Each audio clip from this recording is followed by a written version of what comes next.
pagi semuanya. Pagi, Bu. Apa kabarnya? Baik, Bu. Sarapan nggak dari mana? Sarapan, Bu. Sarapan? Sarapan. Biasakan sarapan Pagi. baik. Sebelum kita mulai belajar, kita berdoa dulu. Siapa yang memimpin doanya?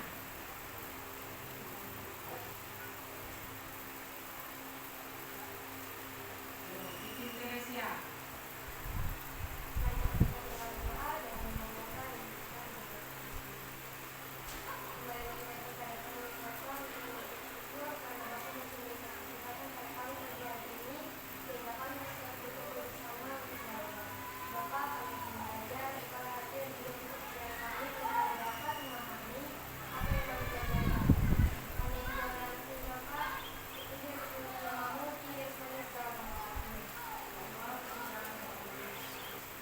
Absen dulu ya.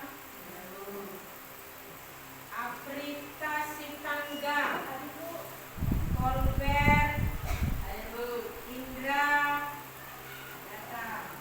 Vernika, Agresia, Natasha, Destri, Amora, Selovita, Afrik. Baik, kita lanjut. Minggu lalu kita sudah belajar tentang karya pastoral gereja. Minggu ini kita masuk tentang sakramen.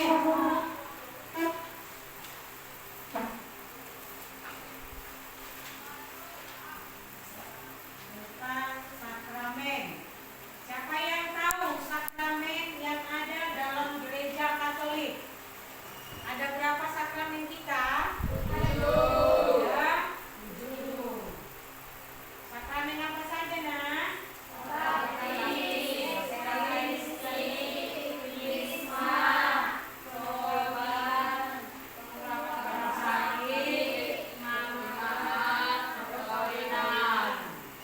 sekarang hari ini kita belajar tentang sakramen inisiasi. Sakramen inisiasi. Sakramen inisiasi ini ada 3. Pertama, kita belajar dulu tentang apa itu sakramen. Sakramen berasal dari bahasa Latin. Artinya hal-hal yang berkaitan dengan yang kudus atau ilahi. Dan juga sakramen adalah tanda dan sarana keselamatan dari Allah untuk orang beriman. Itu arti sakramen. Berikutnya, apa itu sakramen inisiasi? Apa Polber sakramen inisiasi? Calon yang menandakan bahwa yang bersangkutan diterima Sebagai sebagai anggota gereja. Oke, itulah arti sakramen inisiasi.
konsekuensinya.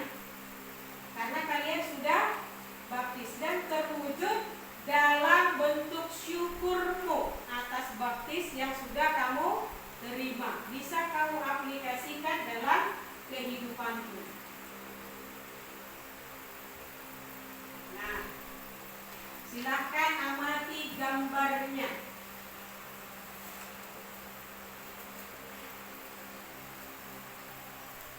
Gambar apa saja? Baptis selam, lagi Baptis bersih. baru Baptis siram. siram. Yang pernah kalian lihat baptis apa? Baptis siram. Siram. Dan itu yang ada dipakai sering dalam gereja Katolik. Baptis selam atau baptis percik atau baptis apa namanya ini? Siram. Maknanya sama, sebagai tanda kita masuk dalam gereja Katolik, menjadi anggota gereja.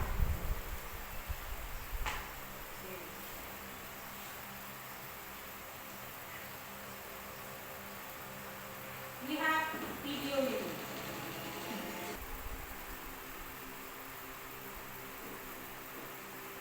Ini mereka yang menerima sakramen baptis anak-anak.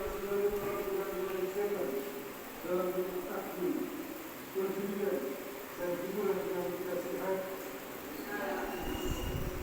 Sambutkan saudara-saudara berdoa dalam pertanyaan dan kerjasama yang adil, agar tidak jujur dan keurangnya hak-hak asasi manusia.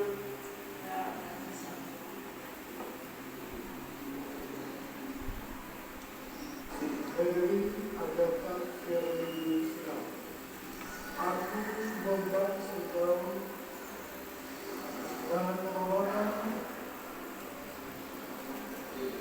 dan hiburan dan optimis.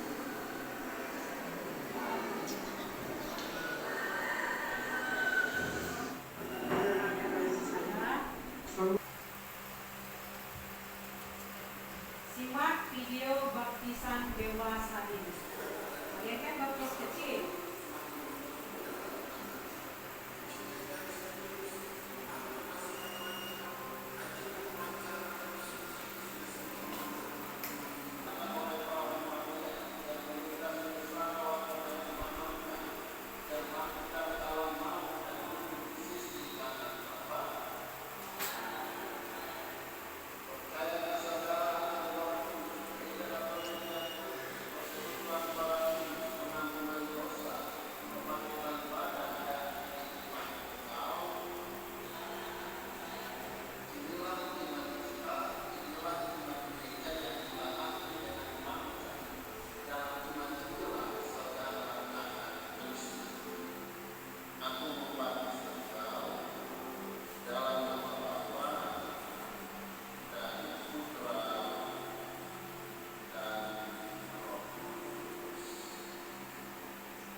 Namanya Seperesia kan?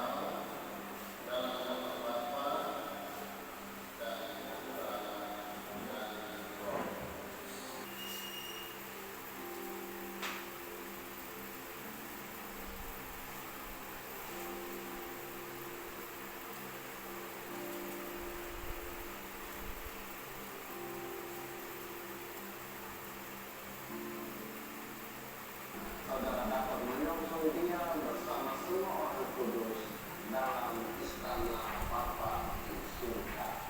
Amin. Jadi tinggal perkenalan mereka yang menerima sakramen baptis. Dua video ini ada yang sama enggak? Ada kan, sama kan?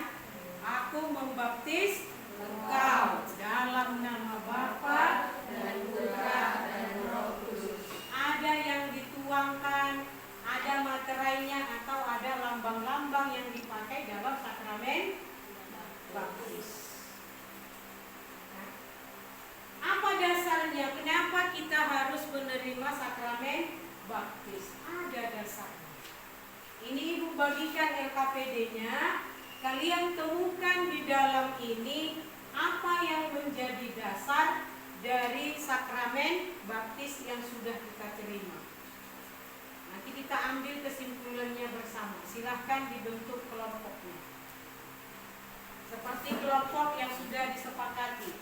Di sini 5, di sana 5. Ayo, rapatkan mejanya, rapatkan mejanya. Di sini aja. Nah,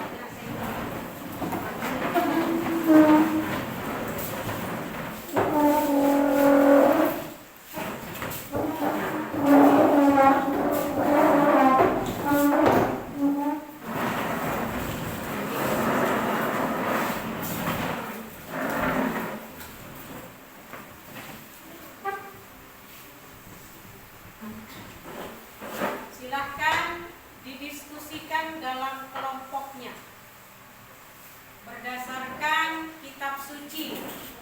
Diskusikan dan identifikasi dasar dari sakramen baptis yang sudah Ibu bagikan.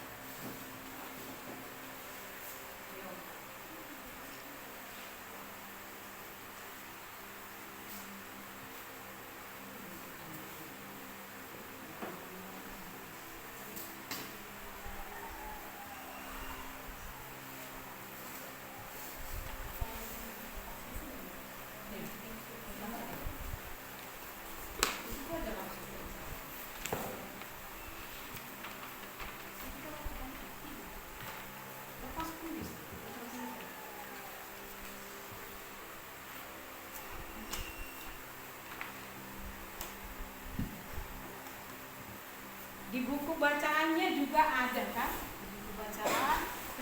Oh ya, bisa.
Kamilah.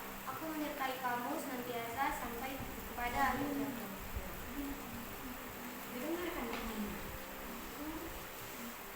Dari bacaan Yohanes 3 ayat 1 sampai 7, apa makna pembaptisan yang disampaikan oleh Yesus? Makna yang kami ambil, sesungguhnya jika seorang tidak dilahirkan kembali, janganlah engkau heran karena aku berkata kepadanya. Tepuk tangan.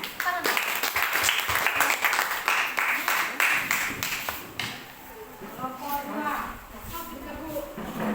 Silakan maju.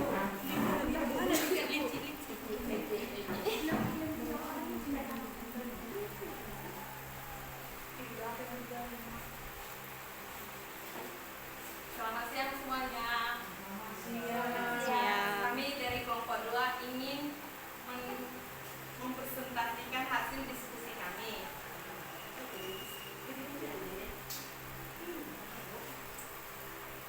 Apa bisa dalam tempat yang kamu lihat?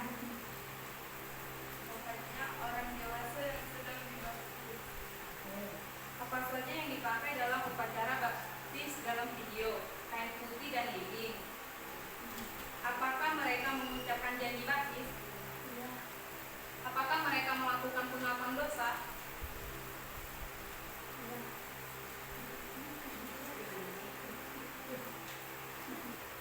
Apa yang menjadi tugas kita sebagai orang yang telah dibaptis?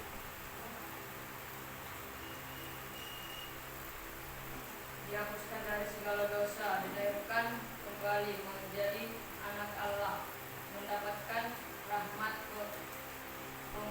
pengudusan dan pembenaran yang mempersatukan seorang dengan Kristus dan gerejanya. Sekian dari presentasi kami. Selamat siang.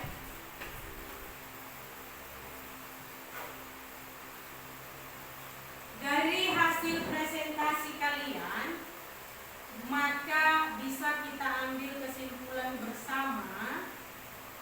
Ya. Pertama, dasar dari sakramen baptis adalah pembaptisan Yesus di Sungai Yordan. Ya. Baru yang apa katanya di situ? Pergilah, jadikanlah semua bangsa muridku, yang di ayat 2 ayat 19 yang membaca tadi. Kemudian yang di Yohanes 3 ayat 5.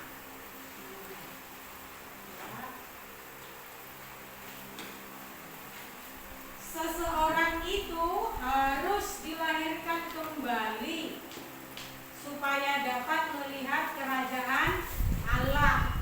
Ini percakapan Yesus dengan Nikodemus. Ya kan?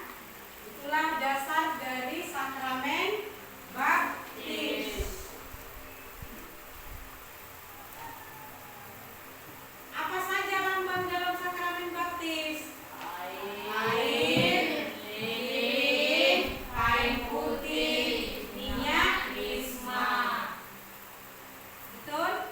Itu yang hasil yang kalian amati kan? Oke.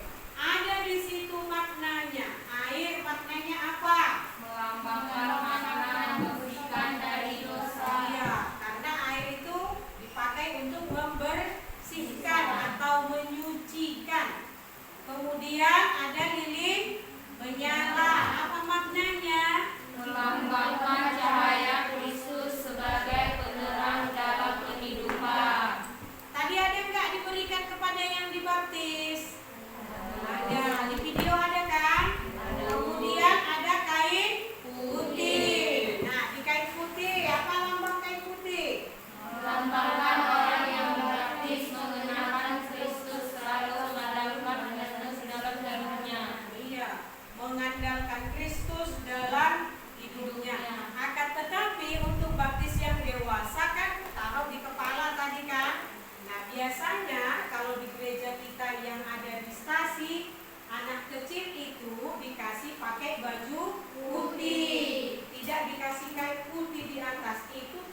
keempat, minyak krisma. Ada tadi dilihat minyak krisma diberikan kepada yang dibaptis. Di mana diletakkannya? Di bening. Dibuat tanda salib. Apa lambangnya minyak krisma?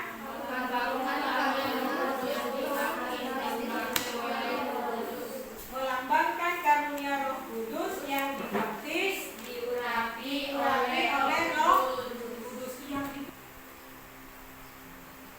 Apakah saat upacara pembaptisan hanya air dituangkan tadi? Tidak. Ada kata-kata yang diucapkan oleh imam atau pastor. Apalah kata-katanya tadi? Aku membaptis dalam nama Putra dan Roh Kudus. Siapalah yang bisa ingat siapa tadi yang pertama yang dibaptis? Satu aja nama yang dibaptis. Teresia. Tidak bisa diingat. Teresia, aku membaptis engkau dalam nama Bapa, Putra, dan Roh Kudus. Nah, ada namanya Magdalena, ada namanya Josefa. Itu nama-nama orang kudus. Ya kan? Nah, apa syarat untuk dibaptis dalam gereja Katolik? Yang pertama harus percaya kepada Kristus. Muncullah rasa pertobatan. Ada tadi kalian temukan nggak dalam Injil? Bertobatlah katanya kan. Baru mengikuti pelajaran calon katekumen sekurang-kurangnya 1 tahun. Itu yang baptis dewasa. Kalau anak-anak siapa nak? Orang tua, karena anak-anak belum ya, maka penanggung jawab imannya adalah orang tua. Kemudian yang ketiga, mengucapkan pengakuan iman pada waktu pembaptisan. Ada nggak tadi? Ada. Ditanyai kan sama romonya kan, bersediakah saudara? Percayakah saudara? Ada syaratnya mau jadi orang Katolik, tidak asal-asal. Nah, inilah tahapan yang harus dilewati oleh para. Jangan masuk ke agama Katolik karena terpaksa, karena ikut-ikutan. Begitu juga agama yang lain juga seperti itu. Harus dari dalam hati. Ada makna sakramen baptis? Pertama, dihapuskan dari dosa.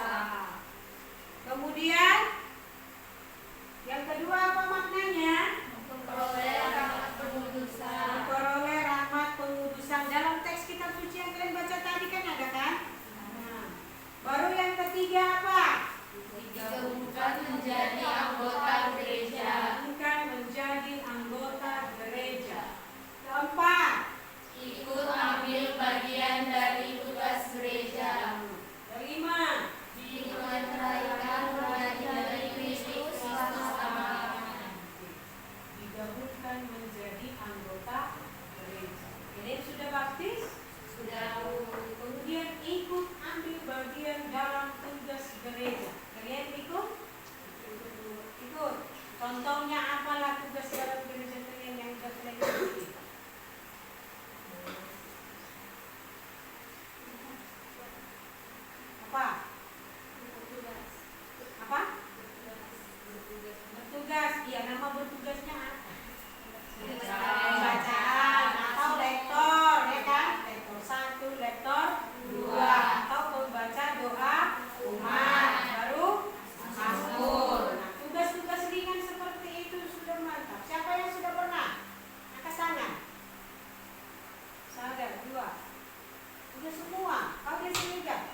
di sini? Ada? Berkhotbah di depan, dia ribut di belakang. Ada? Tidak ada. Kemudian menjadi petugas liturgi, jadi rektor, pemazmur, tadi semua sudah ya kan, mantap-mantap berarti. Terlibat dalam kegiatan kepemudaan di gereja dan masyarakat atau gotong royong. Kalau ada gotong royong di gereja, ikutnya kalian? Ikut. Sudah menerima sakramen baptis, punya tanggung jawab terhadap gereja dan imannya. Tidak hanya urusan pastor gereja. Pertanyaan Ibu sebagai refleksinya sebelum kita tutup dengan lagu. Ya. Apakah kalian sudah memahami sakramen itu? Sudah? Sudah paham tentang sakramen? Sudah. Ibu ulang, berapa sakramen kita nak? 7.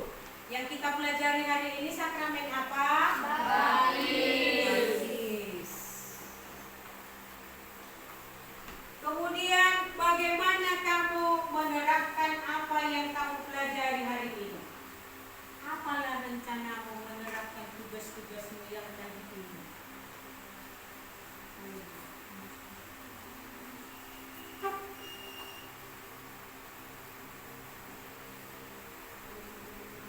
Yang ini.